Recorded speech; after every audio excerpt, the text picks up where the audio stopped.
And also may, as we always start, we always ask our ancestors to watch over what we do and to always open the door that we cannot open by ourselves, and also that we are going to make them proud because it's both ways. We just don't act. We also make sure that they're proud of us. With that being said, today the theme today, we've chosen that to be the role of women in African society, obviously in the Bamileke society as well. Why the reason that is because today, as you probably know, in some other part of the world, today is the woman is Mother's Day. Like in Cameroon, in a couple of European countries, I think Moncam has been able to list the countries that have today as Mother's Day. So we got So, 4 countries today. We got Cameroon, we got France, we got Sweden, and we got the Dominican Republic. okay. So since there was connection here, the reconnection chat is about, Cameroon and specifically the Bamileke land. So we just started to, start to communicate in a conversation on the role of women in African society. Of course, when we say Mother's Day, obviously it's woman. And start, I would like to say that in Bamileke language, um, when we call women, we usually refer to them as mother, regarding the age, regardless of age. And there's a wisdom behind it. There's a reason for it. You see, even like a 12-year-old girl, her uncle or her father would call her, greeting her, or giving her a title, but that's usually referred to her being a mother. It is because it is saying in African tradition, also in the Bamileke tradition, that one of the one of the thing one of the thing that makes the woman being praised so much, it is because she is the she is the other god. So if I may use the word, she is a co-creator because through her womb for 9 months, that magic happened and life comes about. So we men, we know that we come from them. Women come from them. So she is that person that the Most High, whatever you want to call it, have chosen to nurture life and to sustain life. Now, you know, I really like to speak. I really like to speak with pictures because they always say picture speaks louder, right? I think that's one of the. And this is actually why in Africa, most of our way of communicating has been and is always with sculptures, pictures, and painting. Because when you look at it, that picture or whatever you've seen project you to a. So an entire book can be written by just drawing one picture. So European, we write books that are 200. In Africa, we will write the same book with only one picture, with only one drawing. I don't know if you guys follow me. So I'm gonna go ahead right now and share my screen.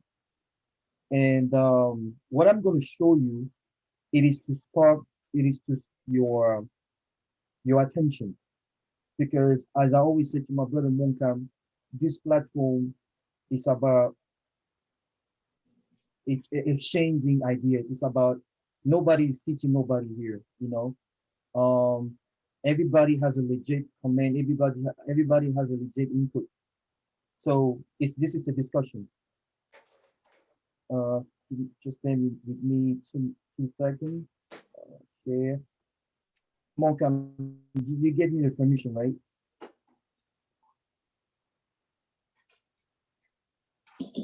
Did you? No, I don't think so.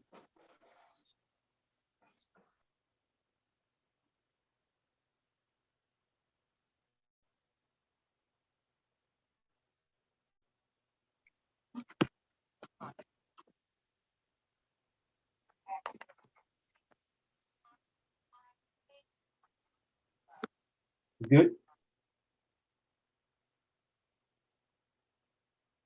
Okay.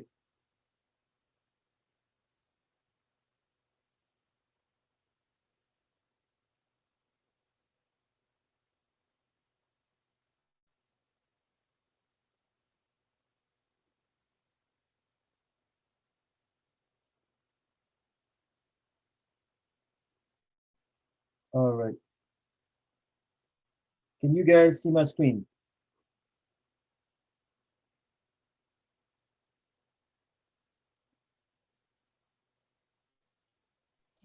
Yes, we can see. I can see your screen.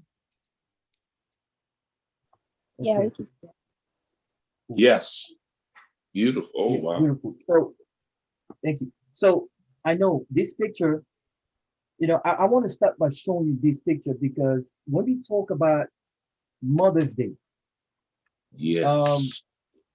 when we talk about Mother's Day, in the Western world, it's usually referred to the fact that, we have to give our mother with so many materialistic things.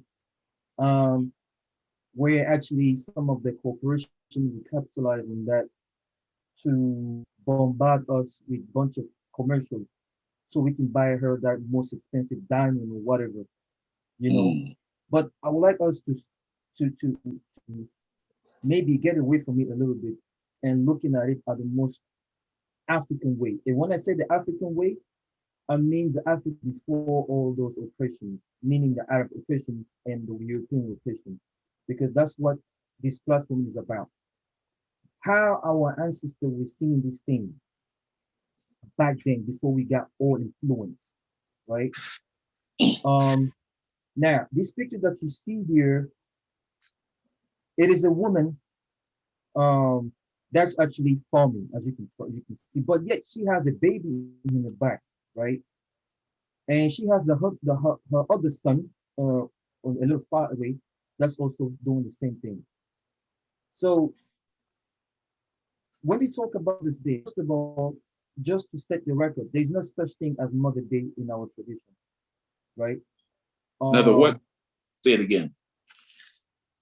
Just say it again. There's no such thing as. as Mother Day Oh, okay. Thank you. in African, yes, in African, that does not exist. There is not a day picked to acknowledge mothers. In Africa, this is what we're being told. You better acknowledge your mother every single day. That's what we know. That's what that's why one of the things that happen is if you really want to see somebody becoming an animal, just attack his mother, right? Um Now, since that I kind of like put that away that the concept of Mother Day, so to speak, does not exist in African society. Okay. When I say African society again, I'm not talking about the society now, because what you're gonna see now, even if you go to villages now, because they were so influenced by colonization and all those oppressions, they will celebrate it. But I'm talking about the origin, when they're alone, when they were just doing the stuff without any kind of infiltration. Such thing not exist. Even in our own mother tongue, in Pepe, I cannot even say it. Even if I say it, it has to be a composed word, but it won't even sound right because it's a made up thing. So the concept doesn't exist. Now I show you this picture to show that when we talk about mother in Africa, this is what we envision. She is a hard, dedicated worker for her family. She is a person who is willing to do everything, anything to secure the happiness for her for her household first, and then her offspring. I'm gonna keep moving on these pictures.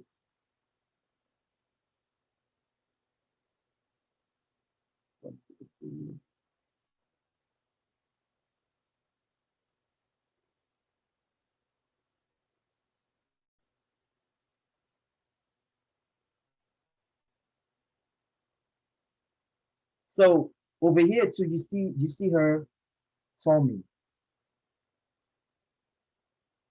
there you see her now. Now, all this picture we're taking on the Bamileke land, just to tell you, okay? Um, Now, over here, you see her carrying, these huge baskets of, who can tell me what's the name of this product right here, of this, who can tell me the name of what she's carrying? Banana or plantains? Look like Look like plantain. plantain. Yeah. Yeah, Or banana. yeah, yeah, that's plantain. Yeah, yeah, Right great. there. So have you guys ever carried one big load of chunk of plantain?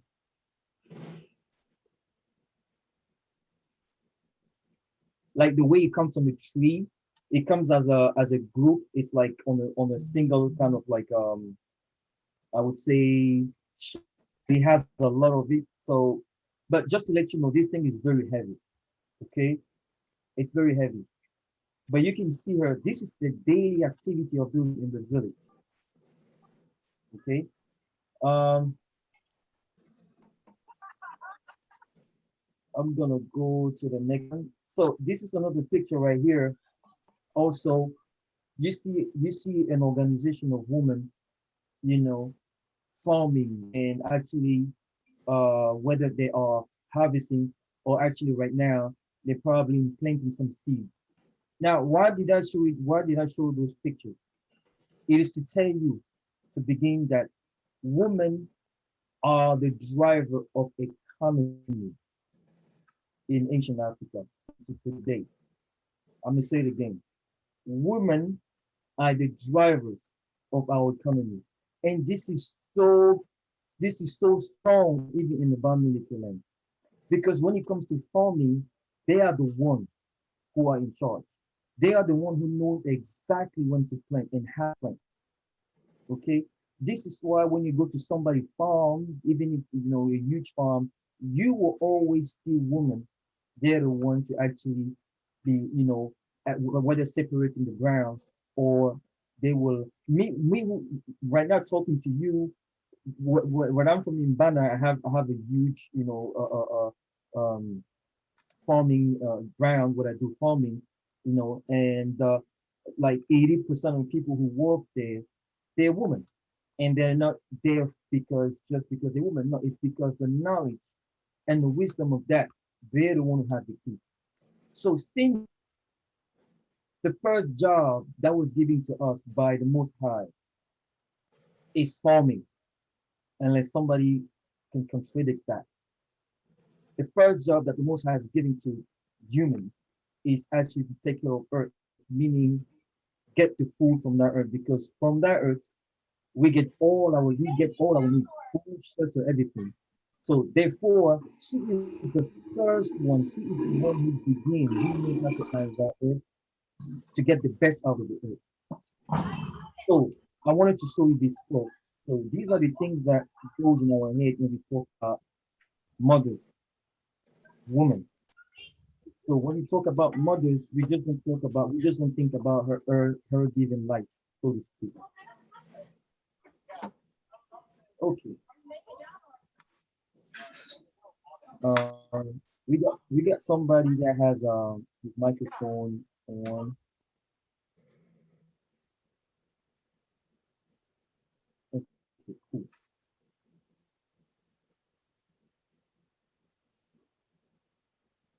All right, I'm going to move to the next in just 1 second. I'm gonna move to the next one.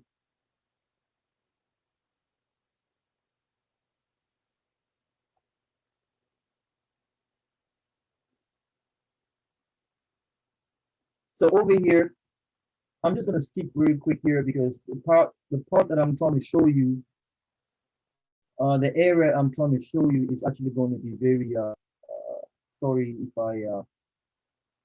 if I'm skipping real quick, is because I didn't have really time to put everything in order. Uh, yeah, here. So since we're talking about the boundary lane, and everything, I think I spoke about this before, but I forget to remember us. So again, when we talk about Women's Day or Mother's Day, which I would use the Western approach. But for us, when we remember our mother in the role of woman, I just also want to say that the same saying that they are the leaders when it comes to army and economy, because the first economy of Africa was farming, right? You know, so because the first thing that you start trading is food. So, but in that trade, not just that they were able to perform well as far as providing, getting the best food, but also how to exchange it, right? Now, and this is actually reflected in the pyramid of kingdom of the Bamileke land, where we have the queen mother, which is called the Mafu. She is the one that's actually on top of the king. So I heard often people saying that, oh, in Africa, Africans don't respect women. All women are always left on the side. Well, that's because they don't know ancient Africa. Just because the Africa they're looking at, it is the Africa that's being all the influence. And a lot of us right now, even when you go in our village, they are all influenced, especially influenced by the Arab Jews. So many of our kingdom today have those things in their way of practice and don't even realize it, right? So if you want to talk about, ancient African, how we're doing it by ourselves, the Mafu, and you can see these things now in the Bamileke kingdom. But the thing is that the Mafu that you see right there, you see my screen, right? I just want to make sure that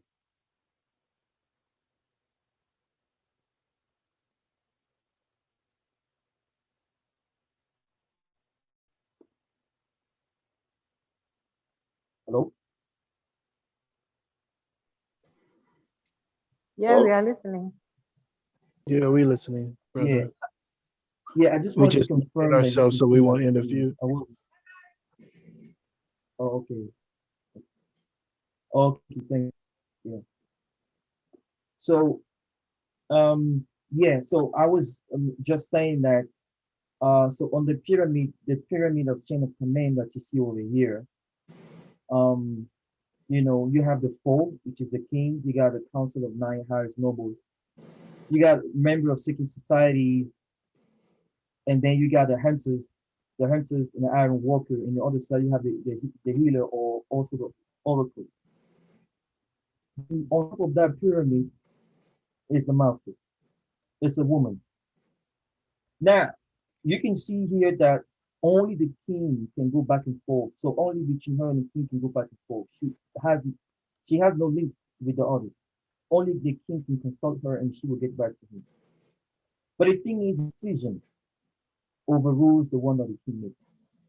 But the king will only seek her when he's dealing with an issue that him and his council over here, the nine nobles, haven't been able to solve the problem.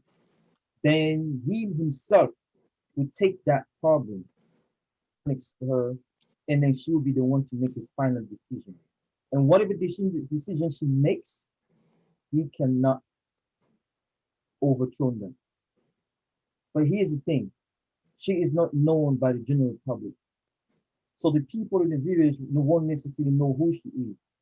She is like an unseen force. Okay? And usually people say, oh, the mouthful, that's the mother of the king. No, not necessary. Not always. Because if the mother of the king is not very wise, if she is not spiritually very advanced to understand certain things, she won't be fit to hold position. So another woman will be picked. Okay, so yeah, I just wanted to put that out there because it goes along with the role of woman. So, and when we speak about the role of woman in African society, we often believe that she cannot fight, right? And but I'll tell you something is that one of few of our great warriors, warriors that we had were actually queens. So the latest one that we had was Nana Asante from the Ashanti Empire, where she was able to, like twice, kicking back defeating the British. This woman was so courageous and brave. By the way, this is her statue right now in Accra, I'm sorry, in Ijisu, which is the Ashanti Empire in Ghana. That's the statue right here. She made a comment to the men, like, how can you allow these English people to come and steal our golden tool? Because these are the tools right here. That's why these this gold junkie, oil and gold junkie Westerners, especially the English, they saw it, they became crazy. They wanted to kill all of them and just take the thing. And a lot of the men were so afraid. She said, listen, how could you be afraid? How could you let these people just come in, grab our goods? So she led her army with 26,000 women, with few men, and then they had and fought against those and then those English invaders. And she actually pushed them twice.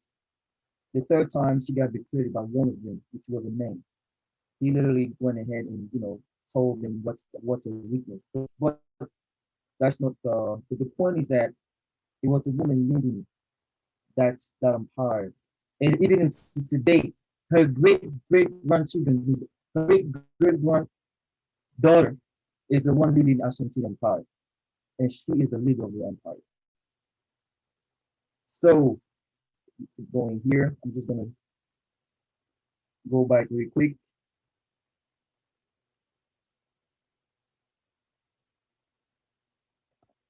Now, for those who were here when I presented this in the past, I want to bring this back again to say that when we talk about the role of women, we cannot talk about this without going back to the narrative that we've been told since we were little.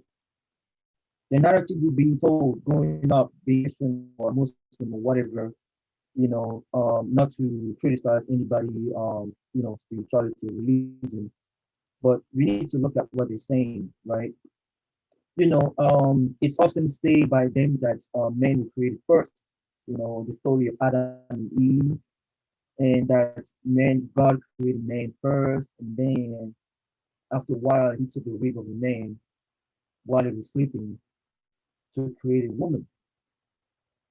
Now, that story in Africa is an abomination. Like in ancient Africa, this is ridiculous if somebody says it. It is so ridiculous because that would imply that women come from men. That's how we see it. That means they're saying that at the beginning, God made it such that women come from us. Why? So if women came from us at the beginning, how come after that it was all the way around? So does that mean he made a mistake at the beginning? So but anyway, these are the questions that we're asking. But this is what we're saying in Africa, in ancient Africa. That's again to place the role of women, to say that in Africa, no one is superior than other. It's complementarity. So the man is not superior to the woman is not superior to man. But both work as a complementarity to complete each other. But in that work, the beginning is such that they came as twins. So it's not like one appeared after the other one. They came as a duality. Okay? Just like every nature usually go in pairs. So the human being. And what you see right here that I wrote over here, that's what the Dogon people from Mali say. And I would like us not to just focus on the biomilitary tradition because a lot of the things that we do or we question, we can have the answer with other tribes or with other groups. Because trust me, it's the same exact spirituality across the continent. Even if you go to ancient, people tribe like in South America or you go to Asia, you go to the ancient kingdom. Trust me, you will see that they have the same exact approach when it comes to this. So therefore, those two came as a duality. That's why most of the Dogon sculpture you're going to see. As soon as you have women, you're going to have, as soon as you have a man, you're going to have a woman. And usually the woman is actually the one holding the man in that duality. And we're going to explain why. So I just, put it here. I'm sure you guys read what I wrote here, pretty much summing up what I just said to you. So again, before I change this page right here, let's remember that in Africa, none of us, whether the man or woman, came after the other one. We came as a duality. It's a mystery. Nobody can explain. It's a mystery. So there are things in nature that you cannot explain. You can have a concept of it, but you can never really explain what happened. But here is that the two appear at the same time, just like the electric current. You got a negative electron and you got a positive charge, right? And you have a differential potential and then you have a circulation of current. Same thing. So let's go back again and look at how our far ancestors were actually looking at this too. Like, so I often like to put this picture right here to question my brothers and sisters what they think when they look at this, right? When they look at these sculptures from on this side right here, I don't know if you guys can see my mouse, but on this side, which is on the left side, with like kind of a greenish kind of background, these sculptures were taken in Egypt, right? What's called Egypt today, but really the real name is Kemet. And you have many of them like that, where the woman is always holding the man. She is always the one holding the man. What you see over here is these were taken in Sudan. It's called today Sudan, but it's ancient Nubia or Kush. And these cultures right here are literally 4,000 to 5,000 years old, but they're still standing because a lot of European go there to stay. They steal this stuff, and all of these things right now is in the museum. So what sense do you make out of this? Like, why the women are always the ones to hold the man? Why? Why this mother is always the one to hold the man? Wait, isn't it the man supposed to be the guy, the one protecting her? In that picture of protection, isn't it that the man was supposed to actually hurt to protect her physically? Why is the other way? Why is the woman holding him instead? So again, what you have on the left over the green back is the one taking Egypt, and the one that you have on the right is and one taking in Kush or Nubia, which is called today Sudan, right? So these are the questions we asking. Now, the answer of this question that I found in our tradition today, we just need to go and look at them a little further with much more questioning, right? Now, you see right here, it is to show that spiritually, as I keep telling you, that the human body is 20% flesh and 80% spirit. Spiritually, she is the one who will come and balance the man. How important she is. This is why there's a saying in Africa today, they're saying that a man only gets stable as soon as he finds the right woman. Do you have that also here? Do you have that saying here too? Can you repeat it, please? So I was saying that, back home, they would say that, or also in many African countries or, villages, they would say that the man only find balance when he find the right woman.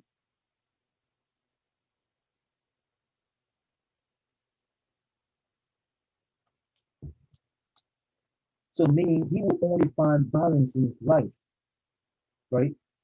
When a woman will finally make him and being calm. Otherwise, he has so much energy that and so much rich that same energy, that same force he has can kill him. Unless a woman comes in and balance all of that. He's powerful. very powerful, but he cannot control his power. And the fact that he cannot control his power, you know, if you have power in your hand, if you have fire, even if you have a huge weapon in your hand, if you don't know how to use it, that same weapon can kill you. It's the same thing. So he's so much powerful to the point where if it's not balanced by a woman, that same power will kill him. This is what they're showing you, but that's more in a spiritual type of approach. Okay, this is what you're seeing. So it's to show you the role that the mother or the woman you have in African society, right? So this is what our ancestors were actually trying to teach here, that that's how important she is. She is the one who will come and balance the man. And we know how important it is to be balanced. What good you can do if you're not balanced? You can have a very, very powerful whatever, but if that's not balanced, it's gonna be just a complete waste. She wants to come and do it. Why? Because she's the one who gave birth to you. So she might even know you better than you. So that's how we relate to women in general in Africa, which are also called mother. So I'll move on this slide right here. Again, you can see also here that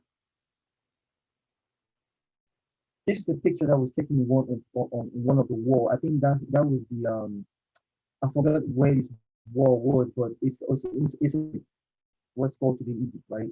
The left one. You can see the same thing again. He is a man, he's a king, that's his king. But guess what? Why she's always the one holding the man? So that's the message they're giving, you know, teaching they're giving. This is why they say, and I'm sure they say here also in the US, a standard of a society is judged. Oh, no, I would say like this. The level of success of a society is judged by the standard of its woman. Do you say that here too?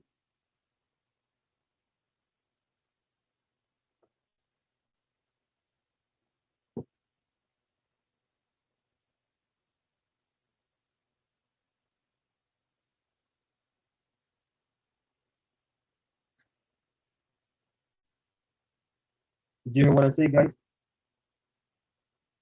Yep. Yeah. I'm sure if it's something that's also being said here, but you know, they're saying even back home when somebody visits your house, right? When they visit your house, when that stranger will leave your house, if that stranger is being asked, how is that house? Is that a good house? The people in there are good. The stranger who visited you, is going to judge your house based on the standing the woman of that house, which is the mother of the house, right? So it is to tell you that the mindset of a society, the key of the mindset of the society is in the woman's hand. That's how Africans see it, right? So there is no questions in ancient Africa, in our tradition, that the woman is that powerful. There's no question, right? Because that whole standard, that whole entire value of that nation is actually in her hand. That's why they say also, if you want to teach people, if you want to teach somebody, you can teach a man. But if you want to teach a nation, well, go ahead and teach a woman.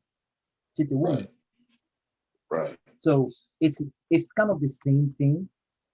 And this is what our ancestors were actually saying here. This is what they're saying here in these pictures. I keep telling you, all those sculptures and pictures that you see, they are books. But the thing is, when you look at it, it's much more powerful because when you look at it, it brings you to that concept. When I look at this picture, I understand that, okay, this is a reminder that, you know, That's the value. That's how important she is in the balance of the family.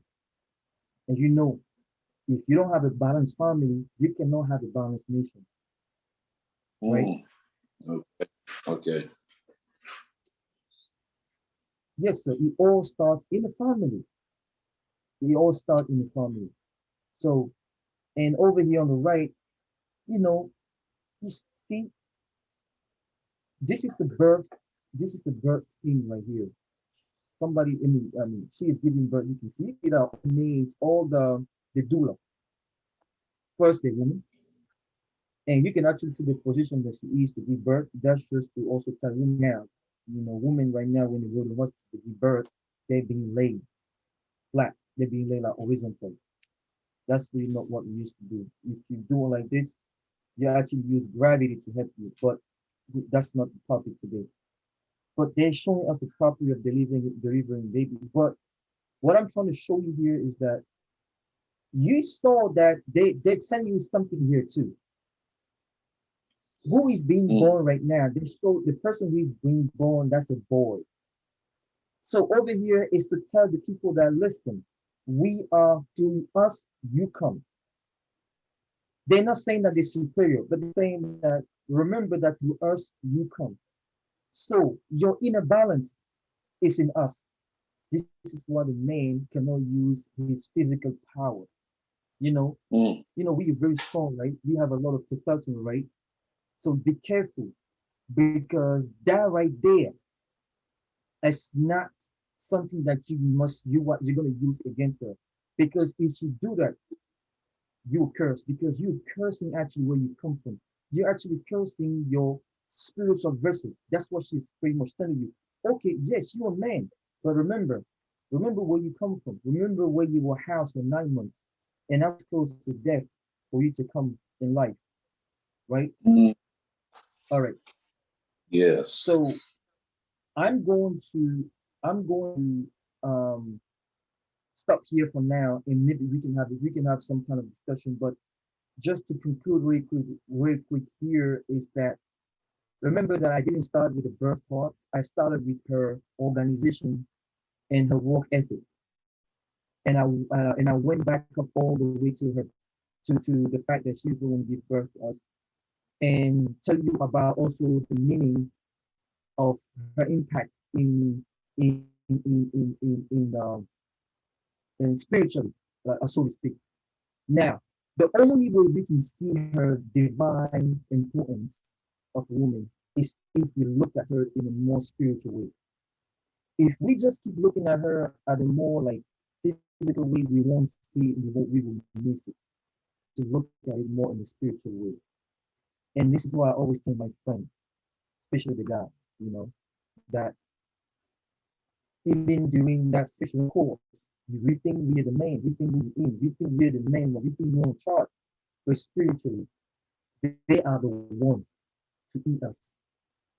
Okay, I will leave it right there, and thank you for listening. And then let's have a discussion. And anybody has a comment or question, I am open. Thank you.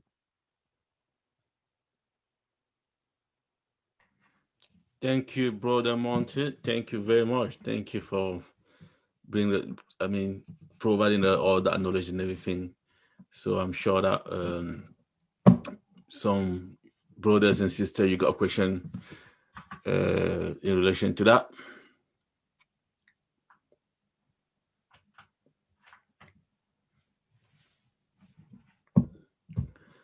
Okay, if I can probably start, let me just put my camera in anyway. If I can probably start, I was having a discussion with you on Mother's Day in the state, you remember? And then you was telling me about the birthday. So when normally someone celebrating their birthday, they should do that the way around. So they should actually give a present to their mom for carrying them, yes, and then taking care of them. Which I thought that was actually, I've never actually thought about something like that. That on your birthday, you should give a present to your mom as well, because she's the one who actually brought you to this world. So can you explain the concept of that? Yes, brother. I appreciate that question, man. In ancient Africa, again, there's no such thing as a birthday. You see, that's why I'm always here to tell you that there are so many that we say that we took from other people, but it doesn't really reflect us. Now, but remember, back then when born, they were not writing down like your birthday, like you were born on January 2nd. No, they will refer to your birth date, so-called the day you were born, by whether the weather or by the forming season. They will say, oh, such person was born during the harvesting season. Mhm. And when they say during the harvesting season, they will understand what's the period you were born. Or they say during the harvesting season, that person was born when the moon was actually sleeping Okay. or when the sun was rising. That's how they will situate when you were born. It will not be an exact date. Mhm. But the bottom line is this: when you remember time or the dates or whatever the moment that you were born, all the praise is to your mother, whether she is alive physically or not. If she's not alive physically, she is alive spiritually. You're gonna find where she was buried. If you go speak to her, you're gonna offer her what she likes because in fact she's not dead. She's just gone physically. So the day you were born, which is called today your birthday, it's all about your mother. Well, that's from the African view. So that day, because why? Because you remember that wow, that day actually she was this close. And the jindo, which is the jindo, the cloth, which is the Bamileke fabric. I'm gonna show you right now. Talk about it. Let me show it to you. What our brother Tokam is wearing right now. Uh, show you really quick.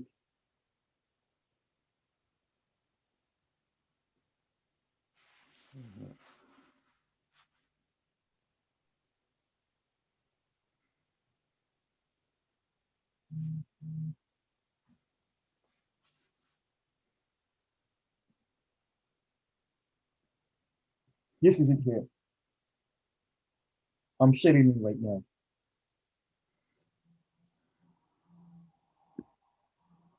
I'm not sure if you can follow my mouse. Can you? Can you? Now we Can you can see see it? the map. Yeah, we can see the Yeah. map. This is it right here. This part right here. You see, there are two this geometrical form right here we call los. I know it is losange. How is it? Low. Okay, this form right here, which is actually in a diamond form, we got two. Now, everywhere you see empty here, really remember I was explaining this that you see right here means the living, means that these are the stars, because every single human being, souls refer is connected to a star. That's why when you shine, when you shine, they're saying that your star, just right, oh, he's a star, that's where that comes from. Because actually your soul is connected to a star, believe me or not. So that's why they say so below and so above below. So above, I don't know how, but you understand what I mean. Um, so yes, but here that you see inside over here, those are the two fluids. The two fluids, you have the fluids coming from the man, but you have the fluids that's all which is in blue. That's the one from the woman. That's the sacred fluid. But now the fluid from the man is the waste. I'm gonna say it again. The fluid of the man is the waste, and so the woman will nurture it.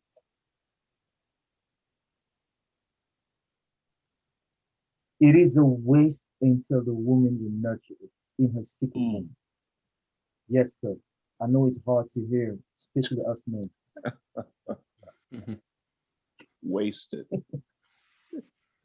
Yes. Until it is being properly nurtured in here. When it's properly nurtured, when those two fluids, that's why you see these things being drawn as a fluid, like some kind of like wave over here. That's just a fluid. That's the materialized fluid. When Is they mix one together, going up? now the magic. Is one going up and one going down? When you say Well, waste, there's no really. go ahead. Huh?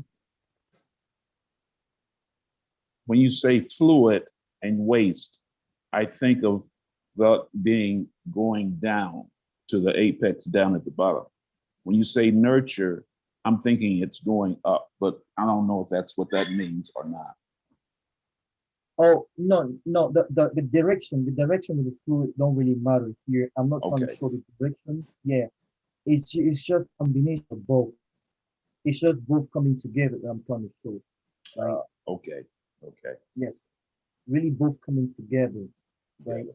So yeah, and they come together, and then the magic on C, which is God. The magic will happen in here for 9 months. But now, that magic happening here, inside here is triple darkness. It's the dark, it's the absolute darkness. It is the same darkness that you see in the universe. When you look in the sky, you're looking between the stars. That darkness is the same thing that's in here. That's why they say we come from darkness. That's why they even say in the Bible that you started from darkness. They're talking about the womb of the woman. So, for those who are scared of black, I always tell that to people: if you're so scared of black, if you ever see a cat, you're more scared. If you're scared of black skin, so that means you will be also scared of where you come from, which is the womb of your mother, because that's where you started. That's just a little parenthesis, right? So, but to come back here, in here, the magic will happen. And here's the problem. No, not really the problem. Here's the mystery. When now she's going to give birth, in order to go from here, the liquid form, to life, in order to transition on the four corners, which are represent really south, west, east, and whatever, east and south, east, and north. In order for you to come out of here, listen, you have a little emptiness here, which represents actually that she is that. Remember how I was explaining about the circle of reincarnation? I told you when you see nothing over here, after the stars, after you see nothing, it means death. This death. So same thing over here. This little difference right here, this little channel right here represents death. But it's so little. But she is that to it. Every time she give you, boom, life here. That's what we remember for our birthday. That's the courage. I'm talking about the pain. Because me as a man, I cannot even, I was there when my woman gave birth to my daughter. I mean, I was there, right? I was holding her in her leg. So I saw everything. It's imagining what they go through, right? And then the second should be willing to go to the same thing. Man. So that is what African will celebrate. So the day I was born, it's all about my mother. Like, wow. Thank you, not just for that, but also for taking care of me, because my first God, they always say, who is your first God? It's your mother. Who can say no to that? So yes, I don't know, I don't know if I answer the reason why in Africa your birthday is supposed to be all of the mother, whether she's alive or not. Yeah, I mean, I mean, to be honest, when you say that, it does make sense, because obviously, yeah, our mother, they're quite important to us, and then it just make more sense that, when somebody say happy birthday to you, you should think of the person who actually brought you to this world. So I never thought about it, but it does make sense. Now, I mean, you see, like in certain culture, like in Nigeria or in Ghana, when somebody they name someone, you can, because I've been around some Ghanaian, and then when they gave their name, somebody will say that, oh, you was born on Tuesday, So, and I was like, how do you know that? And because obviously the name they gave is linked to the day they was born. So we got something like that when somebody says your name, like maybe Tchakounte or Monte, can anybody say that, oh, you was born maybe on Sunday or Saturday or anything like that, or maybe this month or that, or any reference to when you was born, but just by your name? You know, can I just make, it's interesting you say that, because I guess some time ago, when my birthday came up, I would always say to my mother, "This is our day," Okay. which really brought to mind, you know, this is our special day. I wouldn't be here without you. I mean, it was your day. You went through the pain, and then I popped out. But that kind of fits in what he's saying. This is a special day. She birthed me on that day. Yes, exactly. She birthed us. Exactly. You know, so I mean, So it's not even that it's not even just that she birthed you. It is what she went through for 9 months. And then after 9 months, she was this close to death. Because some of them don't make it. Mhm. Some of them don't make it. Right. That's what we remember. You know, it's not like it's an easy thing. I mean, especially if you're a man, you really observe when your woman is pregnant, you observe what she went, what she goes through. I mean, Wow. Beautiful. Beautiful. Can I ask you one other question? yeah, go ahead. I think what you were explaining, I guess, is that called the NDOP, NDOP, Ndo, the patterns, yeah, Ndo, Indo? yeah. How long has that been a part of Bamileke culture? We cannot really, as far as me, I don't have any I haven't found, even when I speak to the elders in the village, many that of them that I spoke, they don't have any record of that. Remember, um, a lot of us didn't use the normal calendar year that Right. the European use. We have our ways of tracking time. What the elders will tell you is they will refer to you as how far the ancestors go back. Like they will say, for instance, they will say, oh, that's like the 9 generation after this king, before this king, right? And then you would start going ahead and look at the genealogy of the king, and you might figure out what date that was. So there is no specific date how far that goes. But this dope right here, um, it is a concept that was put when the Bamileke finally settled in the west part of Cameroon today, when they're all after the entire oppression from the Songhai Kemet Empire and all those things, when they finally all settled in that Westfield region, including Nigeria. That's when this because this right here you find it in by the way. Yeah. Okay. So Brother Monkam, to answer your question, because I know you asked about the name, if in Cameroon in the Bamileke land, that also refers to the date. As far as I know, I've never heard any Bamileke that will refer to the date as far as Monday, Sunday, blah blah blah. Because again, first of all, in the Bamileke land, a week doesn't have 7 days; it's 8 days. And all those days again refer to nature, refer to the rain, refer to the sunny time. So all those things are just all connected to Mother Nature.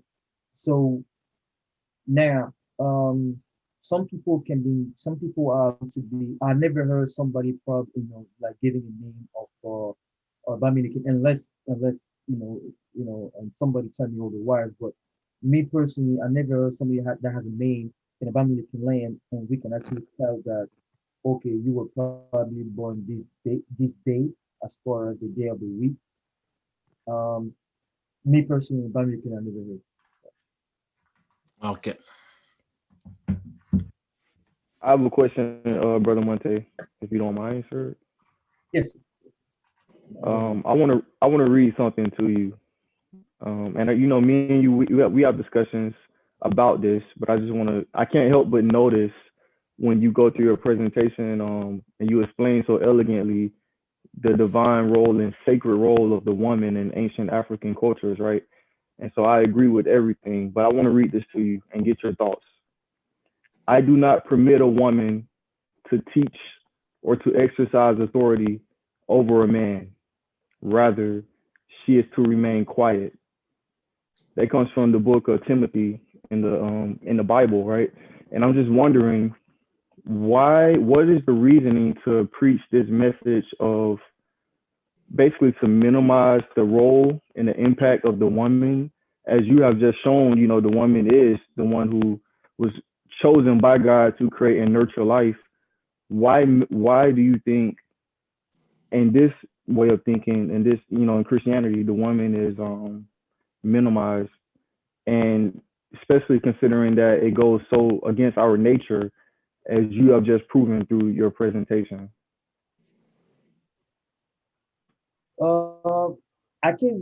I cannot really speak for those I call them Neanderthals. They are Neanderthals, right? They calcify pineal gland because of the glaciation that happened in the hills of Europe 400,000 years ago. Probably the reason why they're so disconnected from Mother Nature. They have been always in conflict with the woman since day one. I'm going to actually refer to a good book that these English archaeologists have written in the history of Europe, as far as, you know, all those ancient tribes in Europe. You'll be shocked. You'll be shocked. We sometimes tell, or I would say our school system, of course, do not teach us about who they are. Before I answer your question, let me put this right there between parentheses right now. And even if I'm being put at CNN, I'm going to speak this with no fear. I always tell this to people.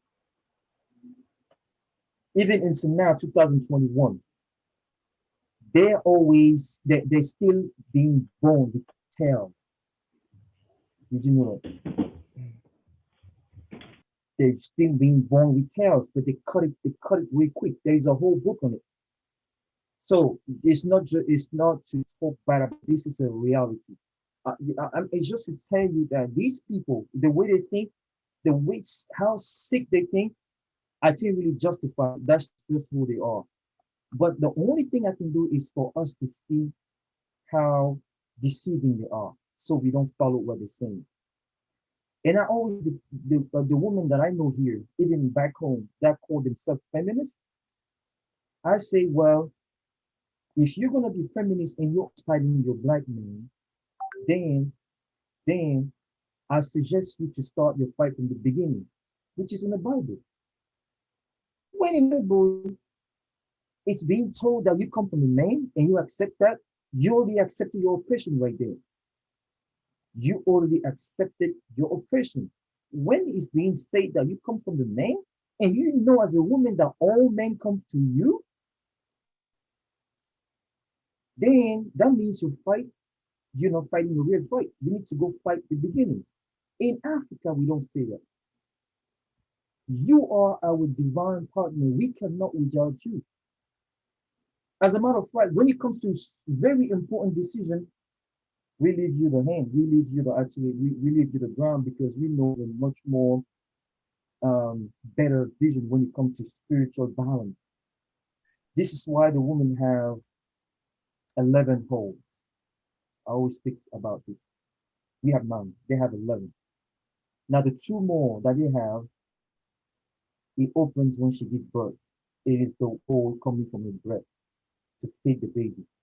When those holes open, it's a secret divine hole. Normally, men don't have to go. Men don't go there. I know this is a very sensitive discussion, but in ancient Africa, as soon as women give birth, men don't go there no more. But okay, now those holes, in the spiritual realm, it's the enter. She has a room. She can enter a realm that we can never enter as men. That's how she's a mystery. That's why she's the chosen one to procreate. She's a mystery. Now, European in the way of controlling the world, because they know women have a different way to actually think, and they don't want to acknowledge that power. Of course, they have to put her down. So they have to come up with such things that you read in the Bible that you should know, you should give no woman the power to over. This is just the sick way of thinking because the patriarchy is all about just using their power to physically dominate women, right? You see the same thing in Quran, in Islam, where a woman can never lead a prayer where men are. Why? Ask the question. It's the same thing. Just that's why I sometimes tell my brothers and sisters who are from those religions that just think. Don't let nobody tell you any doubt. Even the thing I talk, don't just believe me. You can challenge it. Oh, please. But how come in the Muslim, they don't care how knowledgeable the woman can be, they don't care how knowledgeable she can be regarding the religion, but she would never lead that prayer. Why? See, it is that oppression that's in the tradition because Islam comes from Arabs. Christianity comes from who? Constantine and his group, which are Greek people. They call themselves Greek or Roman, but same thing. They had a concept, they had a tradition where they were never respecting women. Did you know that cannibalism comes from them? They were eating alive the women. These people were eating life. I was saying that they had record of eating the women alive where they would kill them and eat them. So they have been always in conflict. This is why they had to put our black women in the fight for feminism. Because they have been always in conflict with the men, starting in the books. We prove this with no limit of time. But these are things that you don't find in ancient Africa. You don't find that all the way around. All our deities, all our most powerful deities are female names. Think about that. See, brother. Peace and blessings. Can y'all hear me? Yes. I just Yes, want to share this. I thank you for another great lecture, and I just want to say that's a great idea to give your mother a gift on your birthday. I just want to share this. I've been doing that for 50 years because I was born on my mother's birthday. So every birthday that I have is also my mother's birthday. Wow. So I've been giving her a gift for her birthday. I'm not going to say for 50 years. As long as I was able to give her a gift, I could never forget my mother's birthday because it's my birthday. We share a birthday. I never heard that. God help you out. I am not the first child. I'm not the last child. I'm like the second to last child. But all of my siblings claim that I get a certain favor from my mother, which I really don't see. My mother looks out for all of her children. And I'm 50 and my mother still look out for me to this day, still checks up on me all the time. So your mother is your first nurturer, your first teacher. When a child cries, because I have a son that's 30 years old, I was there when he was born too, in the delivery room. And when a child cries, they usually the first person they ask for usually is mommy. if the father's there and some other people who are not, the child is not familiar with are there, the child is going to ask for whoever's there. They're going to ask for the daddy. But if the mother's around, a child more times than not, the child's going to ask for the mother first. George Floyd. Mm-hmm. Wow. And I want to share this about the NDOC cloth. Some years ago, I was doing some research on it. And I'm not going to tell you to take this as actual fact, but just keep this under your hat. I came across a source that, where it was talking about the development of the NDOC cloth. And, prior to the development of the cloth, our people were wearing leaves and raffia, like plant fiber. Mm. And what I read, I hope I could find this source again. It was the houses that introduced cloth and the dyeing of the cloth, the blue color that they dye the cloth with came from the houses, and Bamun, Fumban, and the Bamalikes adopted that cloth, and I'm pretty sure they contributed to the geometric design and everything. But from what I understand, it was the houses that introduced cloth and that blue color that the endop cloth is dyed. You said house? Houses. Yeah, we have houses in Cameroon too.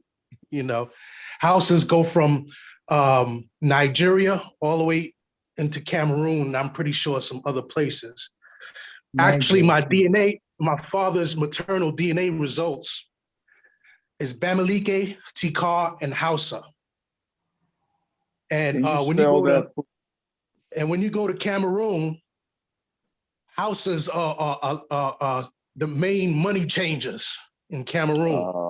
Okay. If you want to get some, your money converted, you want to get your money converted, it's usually the houses that's doing it. If you're not doing it in the airport or some other place where they change money. So houses are deep in Cameroon. They're just not mentioned as much, but houses are part of Cameroonian society. The first Cameroon president was Hausa Amadou Ayejo. Okay. Okay, thank you. Mm-hmm. And there was one more thing that I wanted to say, but it kind of slipped my mind. But hopefully it'll come back to me. But the main thing I wanted to share was about the endop cloth. And I felt that it was a great idea to give your mother a gift on her birthday. If I wasn't born on my mother's birthday, I believe that's a great idea to honor your mother on the day of your birth. And I thank you for sharing that, brother. You shared a lot of great information. Whenever that thought comes back to me, hopefully it'll come back to me before the session is over. If not, I'll share it in the chat group. Thank you all again for another great session. Thank you, brother. Thank you. Thank you. Oh, this is what I wanted to say. Oh, there it is. That letter to Paul, right? That's a letter from a letter to Timothy. That's a letter. That's an epistle. That's not God's word. If you go into the Old Testament, there's nothing in the Old Testament that says a man should not usurp authority over a woman and that she should learn in silence. There's nothing in the Old Testament that says that. That's coming from the writer of that epistle to Timothy, whether it's Paul to Timothy or whomever. Everybody knows the first teacher of a child is a woman. And even in relationships and even in fondoms, chiefdoms, and all of that, the king seeks counsel from the queen mothers. So, and her advice is honored. You can't tell me that a king sitting on the throne whose mother is still alive, if his mother says something to him in private and advises him in private, you don't think that he's not gonna listen? Of course, many of the decisions you probably in many cheferees and chiefdoms or fondoms are being influenced by wives and mothers. If you think that all those decisions are being made by men alone, you're really on some male chauvinistic stuff, because any relationship I've been in, I've always sought the advice of the woman that I was with. You always run that idea by them. It's not a one-way thing. Couples usually make decisions together. And they usually say behind every good man is a good woman. And that's for a reason. That's because women are making a lot of decisions behind the scenes. It may, the man might be the front person presenting the decision, but trust me, women are helping with most decisions that are being made in any family, any kingdom, chiefdom, and so on and so forth. Thank you. Let me just add to that, Prince, on the letter, the epistle to Timothy, because Paul was writing to Timothy, which was a young man, and they were having some issues in the church, and they were having some issues with the women in the church, that particular church. And so what he was also saying is take hold to that and ask those particular women. He also talked about how they were dressed, how they were, my imagination is how they were talking over people, over Timothy himself, who was a young guy. And so you're right, he was talking to Timothy about that particular church, not a doctrinal thing for the Christian church. And so it was a letter.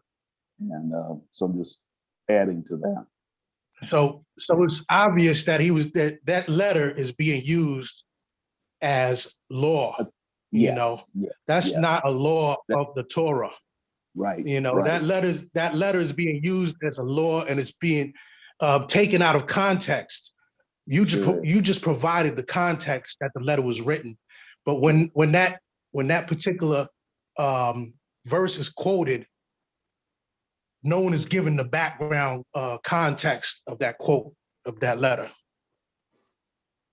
And that's important. In fact, it's interesting that, and I can't remember exactly what the letter was, but when he was talking about wives and their husbands, just notice that it was about 2 or 3 sentences basically with the husband, but then with the husband to the wife, he makes a statement about love your wife as Christ loves you.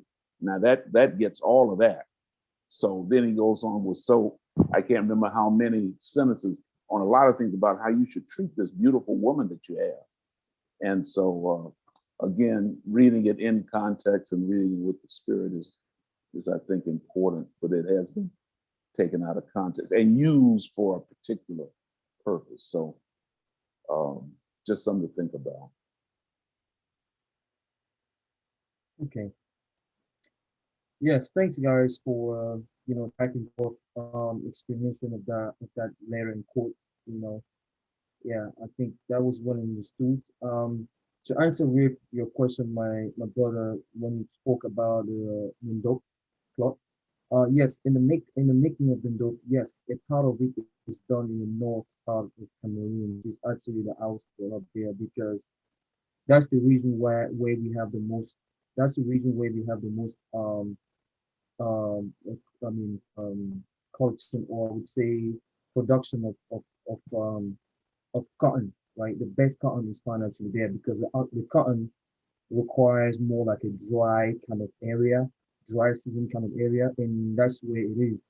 So the best cotton is found there. So, but did you know that actually and as a matter of fact, I'm gonna have a presentation of I'm also gonna have a presentation with our sister Princess Chinku from Princess from Batu Farm. That's usually with us today, but she's actually working on on the paper where she's going to show.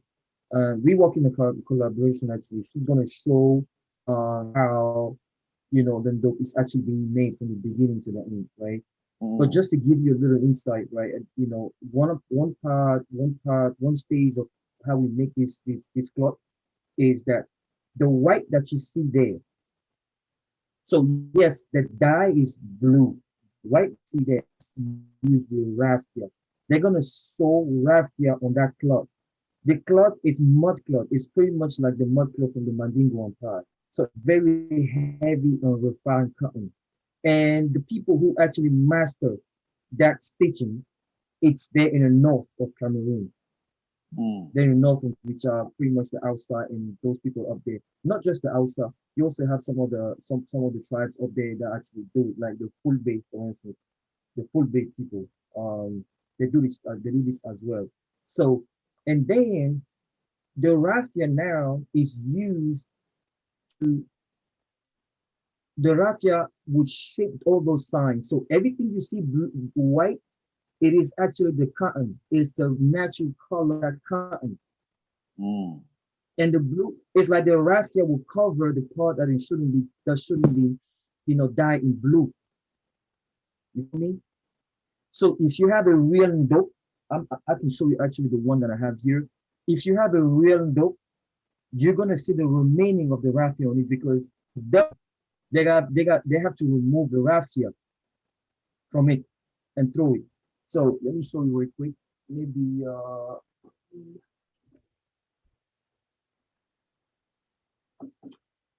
this is fabulous. so I have for you. All right. I'm not sure if you're gonna be able to see it, right?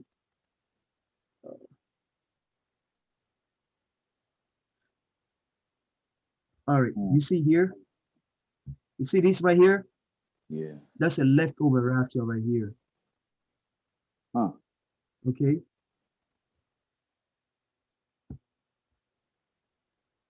Okay, I can show you more. Okay, here. Here. Can you see this?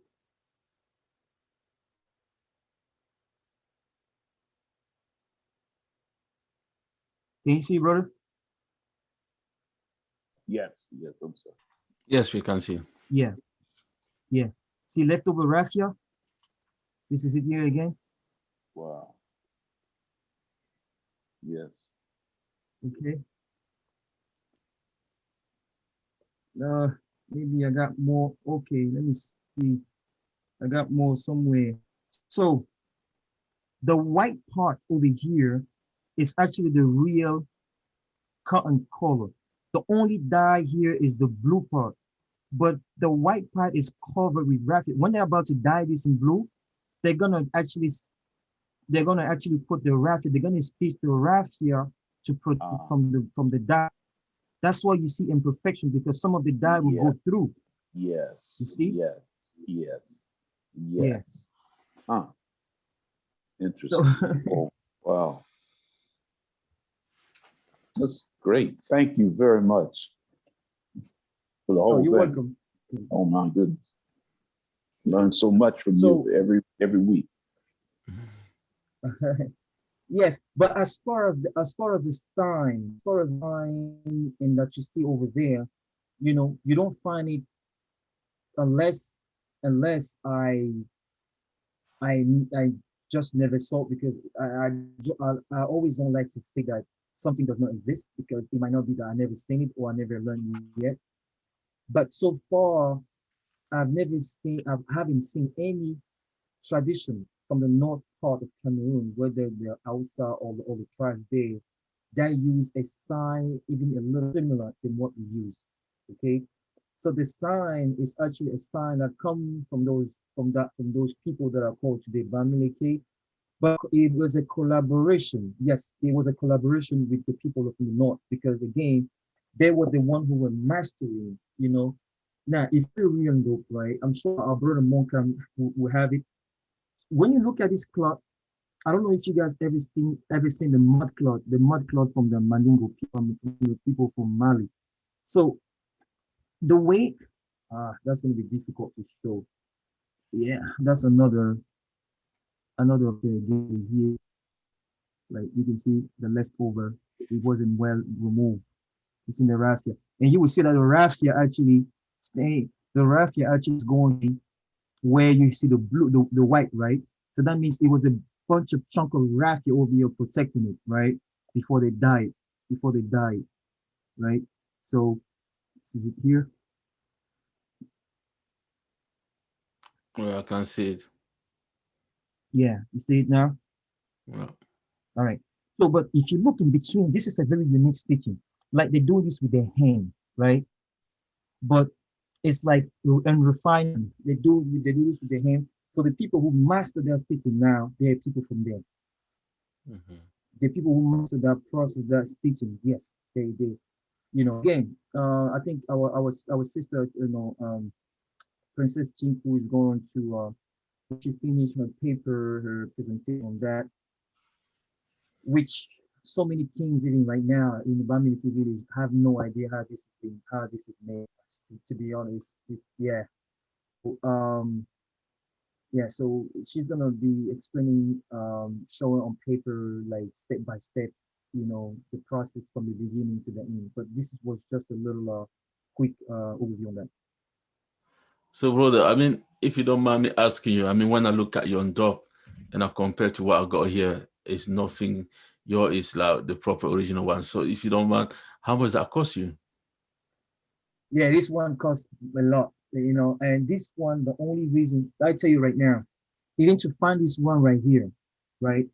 You have to go to very first of all go to a palace. You got to speak to some of the notable there, right? And then they're gonna bring you to an area where they usually make this, where they're from, but they're gonna question your family. They will question, what family you come from and what's your descendants and stuff like that. I want to know that you're gonna take good care of this, that you're gonna give all the respect, right? It's like they're giving you the flag, even if you have the money. But this is, I mean, I don't know if I can tell the price here, but this one right here is gonna be pricey, yeah. Because the process of making this can take 2 weeks. Yeah, just the process to make one of this. Obviously, they make this. This is just like one, like this is already sold. This is already being like um you know um design, but the entire fabric, it's bigger than this, right? The entire fabric. I also have the fabric. I also bought the entire fabric. Yeah, it's costly, man. It's costly. Yeah, if you want to get that original one. Yeah. So Can I, can I, and then the one that the king wear, his own designer doing it for him. The one that the king wear, you don't sell that one. He has his own designer Mhm. making bringing to him straight. Yeah. Is it like the palace possession? So when the king is not there, does that the clothes goes to the next king as well? Yes, and then yes, that's why normally a real dope. Okay, this is the one that I bought, but I have another one that my father gave me. That one you don't wash it. You don't wash it. I don't know Okay. if they told that to Tokam, but he's supposed to wear it. If he has a son and a daughter, he's supposed to pass that on, pass that on, pass that on, pass that on. Now, when I say they don't wash it, Yeah, it means that yes, yes. When I say they don't wash it, it means that it's all about ancestry. Because I that's how was you connect more with your ancestry. Go ahead. I was also told never to wash it. They said if you want to clean it, you have to. They call it sun dry, sun Thank washing. you. So you have to wash it by the Yes, sun. I can yes. take out mine as well, so you guys can see. I ran into my room and grabbed mine as well.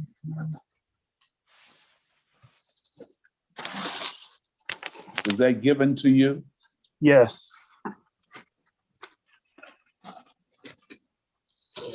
Now, what's the difference between that and the red that you have there? Red and black. So the red and black one is my. Can you guys hear me? Yes, can see you too. Okay. Oh, okay. So this one was given to me by the king and the notables as well. And it has all of the stuff that he was mentioning. Monty was mentioning in it, so you can see Yeah, right there. same thing. Yeah. Yeah, Exactly. Okay. yeah. Yep. If you are able to, I never asked the king what the yellow Yeah, meant. So yeah. if you're able to Right. explain the yellow, So if you were giving one, I'm actually very the price that they give it that one. That's very that means they really consider you. Now, if they get you see the one that have is for the highest notable. Right. Only the highest notable will wear that one. Now the Right. red represent the power of protection. Right. That's what they Meaning told me. the notable, that's secret, that secret chamber that has the power to protect spiritually, That's what they not told me. just as the king, but we have the power to protect us also and look out for the village. That's pretty much what it That's what is. they told me. That's what he told me, and he also gave me the responsibility of his children, and Wow. yeah, a bunch of different things. I guess that's where the Wambe come from as well. Just the Oh, power itself. Yeah, Yeah, it's heavy what they gave you, it's man. very I hope strong. you know it's heavy because It's powerful. Yes, I know. you I know it know. comes with a lot of responsibility, you know. Yeah, That's why when you wear this, he if said you I wear was this, supposed to give advice. He told me I was supposed to give positive advice to the to him and the kids as well. So yeah, it's pretty powerful with the way he gave it to me. now what's the other one that you have there? Around the back.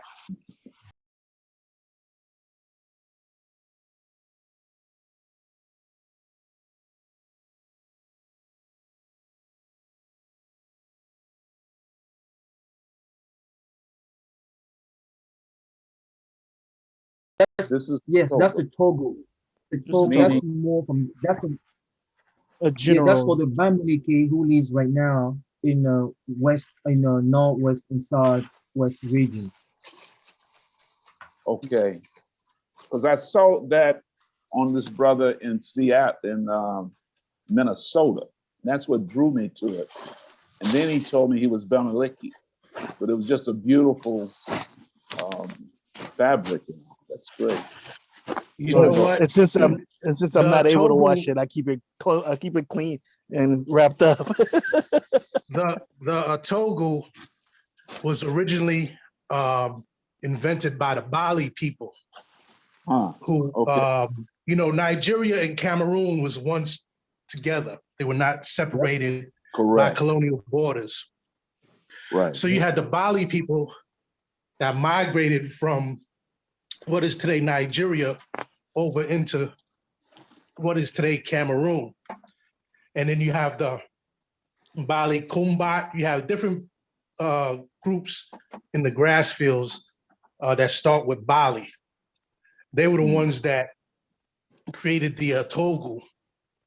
And then it was accepted as the Bamenda dress or the national dress of Cameroon. So you have the Bali people wearing it. You have Tikars in the Northwest wearing it. And you have Bamilikes wearing it as well. Now, the Bamileke shirt that I have, I bought it in the West region from a Bamileke market. And as many times as I've worn it, I take it to the dry cleaners, and it comes out perfectly fine after they clean it. And I mean, I've had the red soil from Cameroon on the white part and everything. And when I took it to the cleaners, I got it back looking like I just bought it. So, and that's how I expect to get it back when I go to a cleaners. You know, I ask, or sometimes if I feel there's a problem stain, I'll ask them if they have a problem cleaning it or anything like that.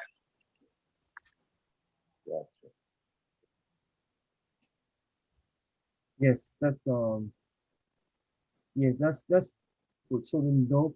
It's more of something that when you wear it, especially the one that you were giving Tokam. I mean, again, that one is heavy, and you know, it's really something that your fifth generation should wear it. Okay, your fifth generation wear it and never was. You should make sure that they really do what you're being told to do as far as having it. You know, dry, you know, it's easy when the sun comes out, you know, put it you dry in the sun and then you just kind of like shake it like this. Mm. Yeah, that's what you do. You do it outside. That's it. And you good. That's it. You don't touch it after that. It's, you put it on and that's it. You know, no cleaning. Yeah, You don't want to release any of that power. You exactly, exactly. Remember, it's all about ancestry, know, right? and that's how you the most effective with your ancestry when you can still smell the odor. When they No, when they smell still on there, and when you still wear something, as soon as you call the name, they're right away because you have one of the. It's like you having one of the relief. You understand? no. Yes, yes, Yeah. yes. So that's why it's very important. Yep. I have one that my dad gave me. That one I really wear that. I mean it's there. Usually Hmm. don't even spin around like that.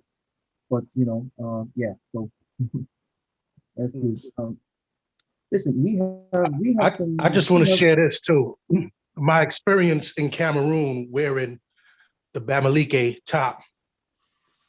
So I'm walking around, I'm wearing my Bamileke top and everything. And somebody asked me if I was just coming from a funeral or something. And yeah, the brother Paulin explained to me that, usually when you're wearing the top, people think you're coming from a funeral or something like that, because that's, you know, they don't walk around every day wearing it like that. It's usually some type of special occasion or like a funeral or something. Mm. But I was taking it off and putting it back on, because it was blazing hot, so I took it off at times that I wanted to be cool. But if I wanted to take certain pictures and I wanted to be in my cultural attire, I'd put it back on. But if you're walking around in the West region, you're not going to see people walking around with the top on all day unless they're coming from a special event or going to a special event such as a funeral. hmm Mm. yes, That's right. Yeah, true. yeah. You don't wear this to go to any bar, please. Yeah, How like many as how far as many how many symbols are on the indop? Oh, Do they vary or well, when I was in it's the usually palace of my fawn, he had symbols on his walls that was painted on that he couldn't even explain. So there are oh, a bunch of different symbols from what I've seen personally than what you normally just see on the Indo. right? Oh, okay. so a lot of those kings, right?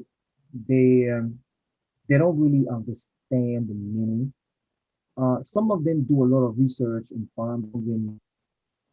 So and also with time, some of the artists that they were assigned to do that in the palace. Whatever artists they were design they were assigned to do that in the palace would come and modify certain sign just because they think it looks better, right? Mm. Uh, Yeah. yes. So and it's actually if the princess was here, if the princess Shinku was here, she would have actually explained to you this better because we actually do a lot of work on the ground to really bring the up again to the attention of those kings that they should be able to explain to people every single sign that on those on those cloth and walls, right? And Yeah. you know, it's just a knowledge that remember Bamileke village that you see right now, whether it's in the Norway, Southwest, or all these villages are reconstructing. I'm telling you, the French people have burned more than 80% of these villages during between 1955 all the way to 1972. They burned. It's all those kingdoms that you see. They just rebuilt pretty much. So a lot of the knowledge have been lost. A lot, a lot of the not just the knowledge, but a lot of artifacts. You know. So today it's just about doing some heavy research again to construct all those things, and that's what we do. That's all we do. Um, Mm. yeah. So anyone got a clue about the symbol on the toggle? The meaning of the Uh, symbol? Let me Yeah. show you something. I'm gonna show you something right now. Wait, we got no. Wait, I cannot allow this. We talking about women and no woman is talking. No. I'm posing. Okay, I feel we should put up another day. Come on, man. Yeah, we should put up another day. Yeah. Nah, we're gonna put. Listen, they have to say something else. I don't know. We have actually. I don't know if she can talk. Mommy, we got Mommy that's here. I'm the one actually sending her the link. She's Bamileke sister as well, from the Hong Kong region. So she speaks the same mother tongue like us. I know Prad at work. I don't know if she can unmute her microphone and say something, but if not, Oh yeah, I can. I will try. Let me put my camera on. I'm still working. I'm still on my job. Can you see me? welcome.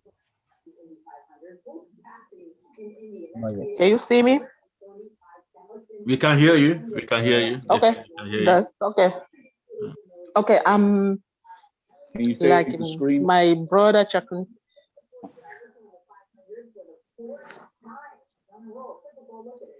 I don't know. Oh, let me see. Okay, nice, good. Yeah. Okay. Like brother Tchakounte, my brother, my warrior, like I call him. I'm mommy. Welcome, Mommy. Yeah, and I'm from Bamileke region. I'm from Bafang, Banka, to be precise. And I grew up in Cameroon. I grew up. I traveled. I came here since just 3 years ago, but I started learning about my culture. Wanted to know where I was coming from. I started that here in USA.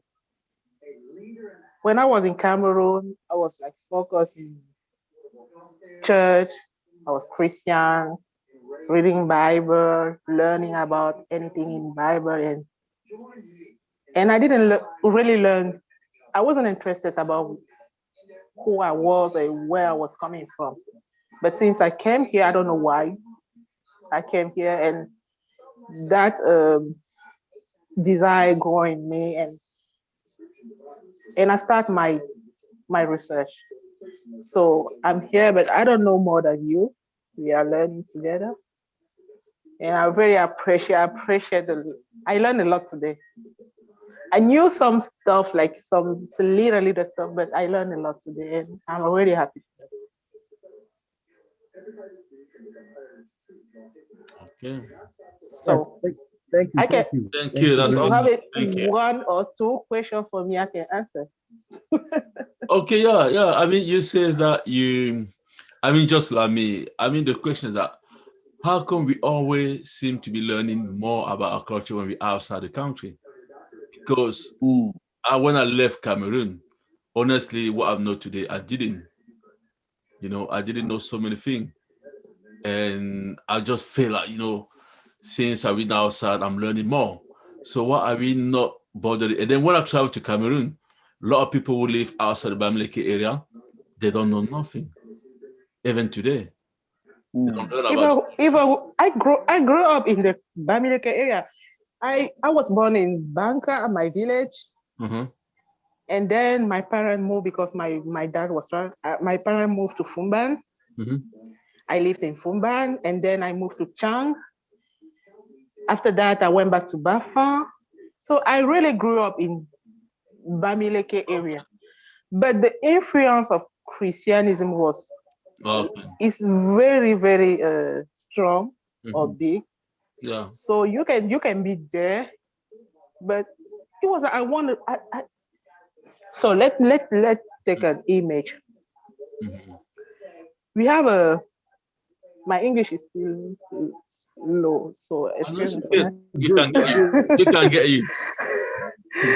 So we have some skull. Is that you call skull? The can, skull. Oh, skulls, yeah, Oh, skull. yeah, okay, skull. Culture the can. Yeah, we have Skull. some. Yeah. When I was growing up in my family, my grandma or my granddad, we have some skull at home. Mm-hmm. In my grandparents' home, we Yeah. have some. I can see some, but it wasn't a good thing even to talk about. Okay. I don't even know who they were, who those people were, and that's how you can see the influence, like the influence of the Christianism. Mm-hmm. Like you have it in front of you, but you don't want it to talk. You don't even want to talk Okay. about it. Oh. You don't even want to talk about it. It And make you think that it's bad. yeah, because they told you it's bad. They teach you that is bad. You don't have to do that. Mm-hmm. Mm-hmm. They teach you that since because I started going to church before I started working. Okay. Wow. So even all my things come from there. Mm-hmm. And they teach me since my childhood, that's bad, that's not good. Mm-hmm. And today, and then I grew and I traveled, I came here and I started to looks differently. Maybe because I was disconnected from my family, Mm-hmm. I started miss my family. I started thinking about them, and it wasn't only my parent, my dad, my mom, or my sister. Mm-hmm. I started thinking, so where are they coming from? And that led my research, and yeah, made me where I am now. Okay. So how do you feel now that religion and then African spirituality? So where are you standing now? Because you say that at one point they told you that it was bad. So you couldn't be doing something, you couldn't be even looking at the skull, but they was there. So how do you feel at the moment? Will you be able For to now, look at them now and then you will be able to? for now, I'm like in the roundabout, I can say like that. Okay. I reached the point where I started questioning everything I have, Okay. especially from the Christianism. If someone says something to me now, I'm trying to look with through the prism Okay. of my culture. I'm trying to do that a lot. I'm questioning a lot Exactly. of You don't things. just listen to that and then think, Yes, oh, I don't listen. yeah, Now I'm trying to exactly. questioning everything and to find the good way. Like if they said, so when I think about skull, I think what is really bad about it? Exactly. What's the wrong thing to remember who my dad was or who my dad is coming from? Mm-hmm. What's bad about it? Especially when I have to remember about, I want to think about or pray in the name of Abraham, Jacob. So what they are ancestors to? They are dead people. They are not alive.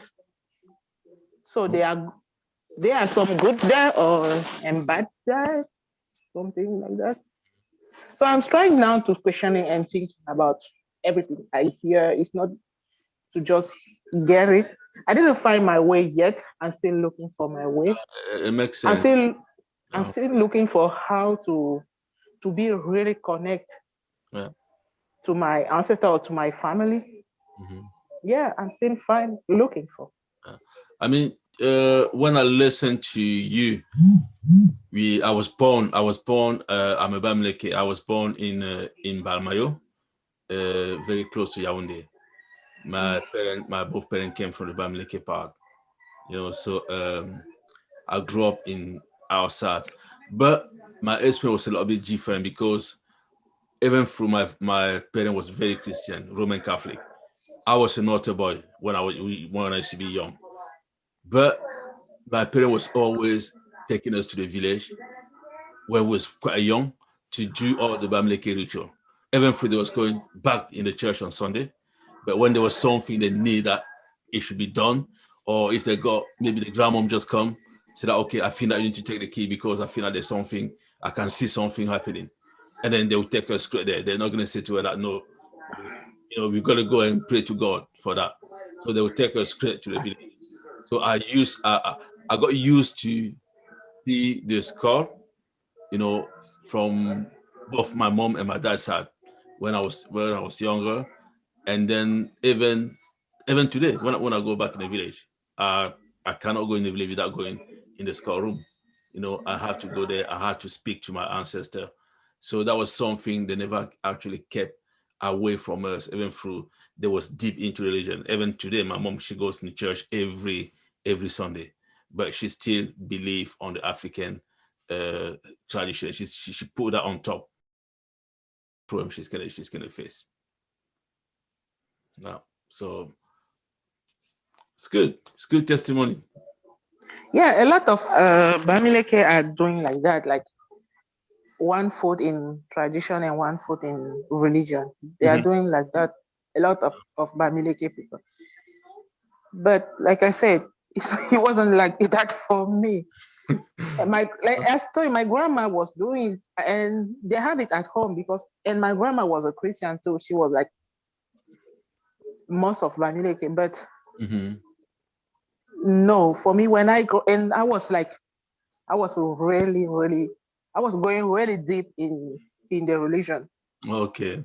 Yes, and one moment my parents, why be a pastor or something? Because you are going so far, you are going very deep. So why just follow your the path?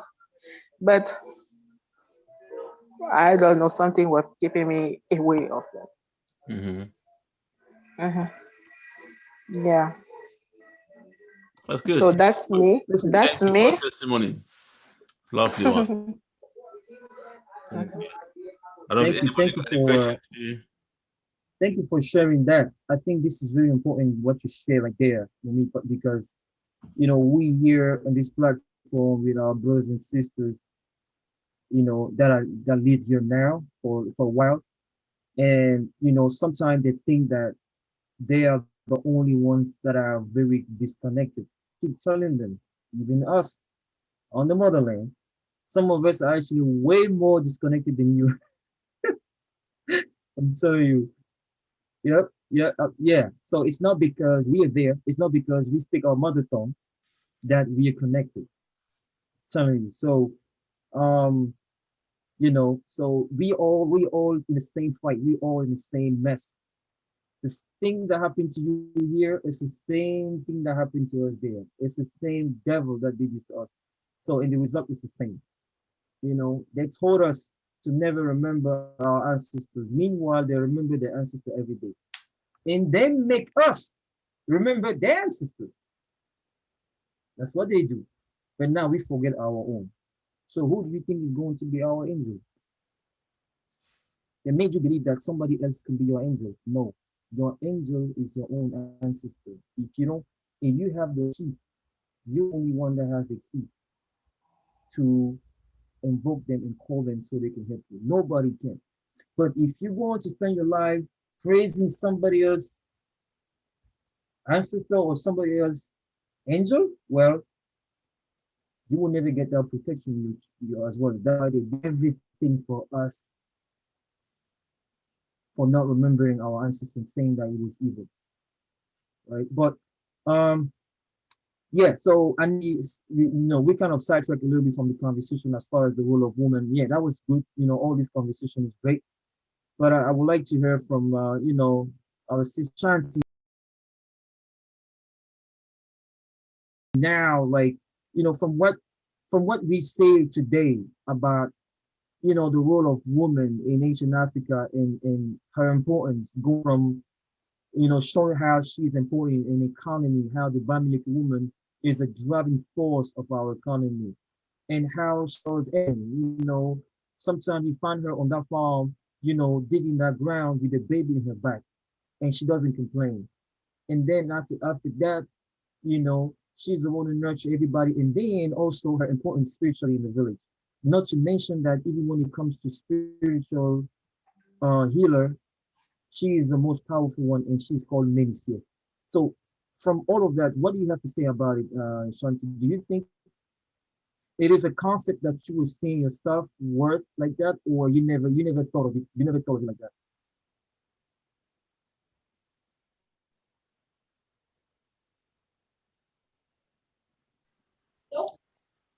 Um,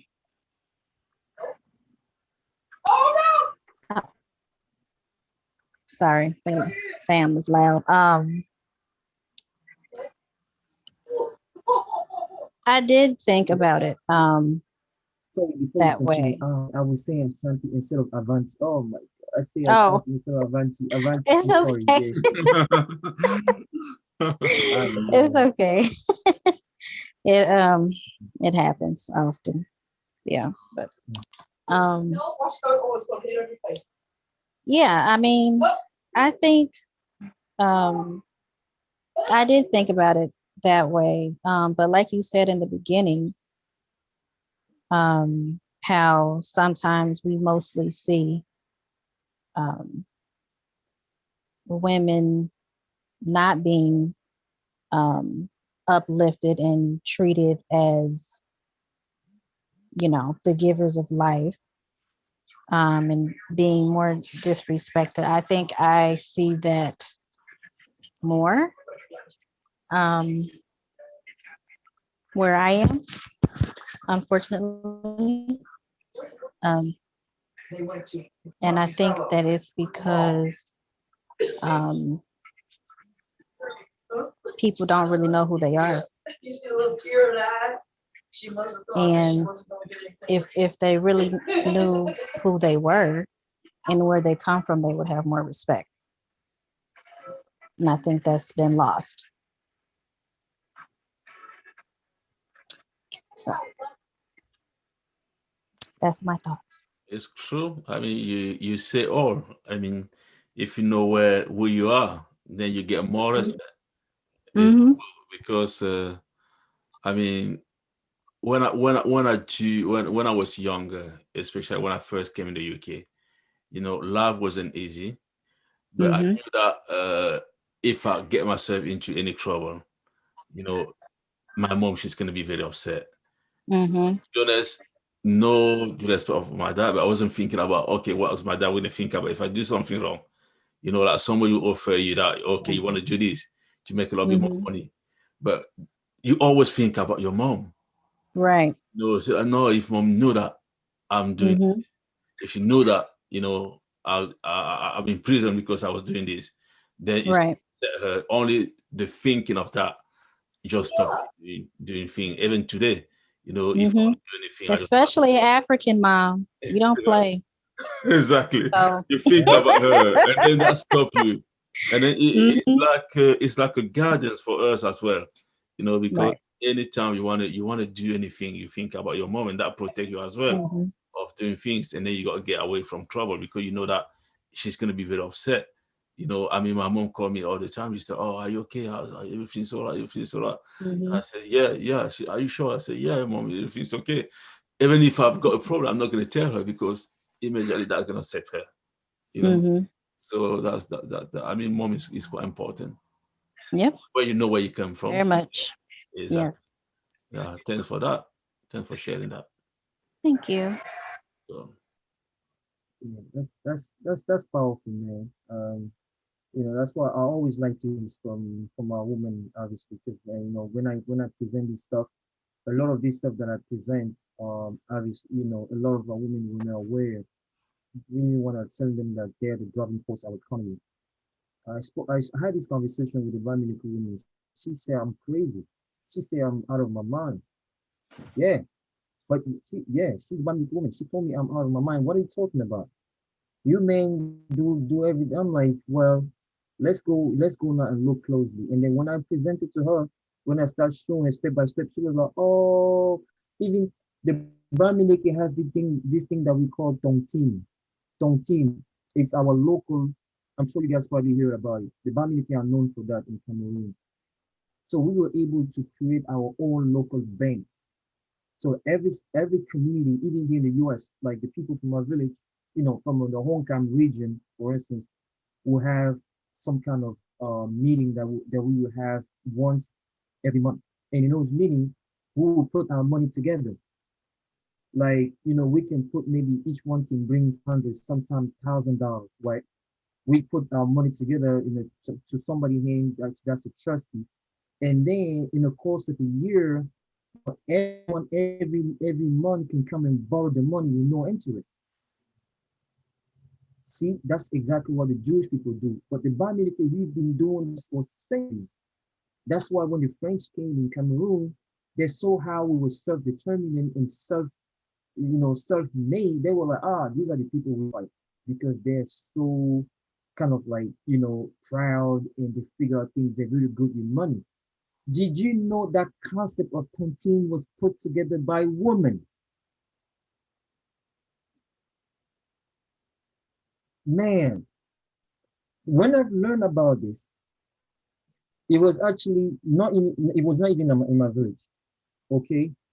Now, some of these things are hitting also our mother tongue as well, because when we start analyzing the way we say it in our mother tongue, we start understanding that, wow, this actually is, like I always tell people, even the concept of polygamy, that's another topic, but polygamy was installed by women to solve a particular problem, but that's another topic. We're gonna do that later.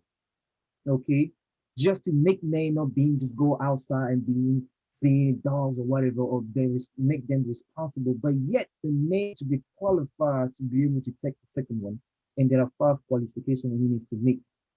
So that's just one thing. So there are so many things that we don't know that are put together to really balance our society. We are all very removed from it, but we just have to be willing to research again and accept some of the information and look at it, right? So I think this is great. I mean, I think at this point, wait, Mary Kindi, she's still here. I'm not sure she's still here. She's other, no, she left already. Yeah, I think she left already. I know she texted and saying that it's already midnight there. She was gonna go to sleep. Yeah. Yeah, I think she's gone. Yeah, clearly there. Yeah. So yeah, I think this was great. I won't have anything else now. Just maybe as closing, I put this picture right here. I'm staring my screen. I put this picture right here to show you. I know I maybe spoke about this before. You know, why do we even need to find out what our ancestors did spiritually? Why is that important? This is the question that I always get from people. Lamonte, why do you take so much into doing all this research, traveling and trying to figure out? Why can't we just go along with what we do now? Well, here's the question. I started questioning myself when I started going to the museum. That was my big wake-up call, man. But that was years ago. When I started visiting the museum, like museum of these, I call them Neanderthal. You see the kind of money when you go to the museum, the British Museum. Let's not even talk about the British Museum. The Museum of Quai d'Orsay Museum. I think Monkam also went there. When you see the amount of money that is spent to build this museum and put the things that our ancestors did in there, you understand how important those things are. But guess what? What you see right now that I'm showing, it is an Ife mask. This is the bronze best metal artist that the world has ever known. They make masks so perfect to the human face geometry, that even the best laser technology today have problem to get to this kind of precision.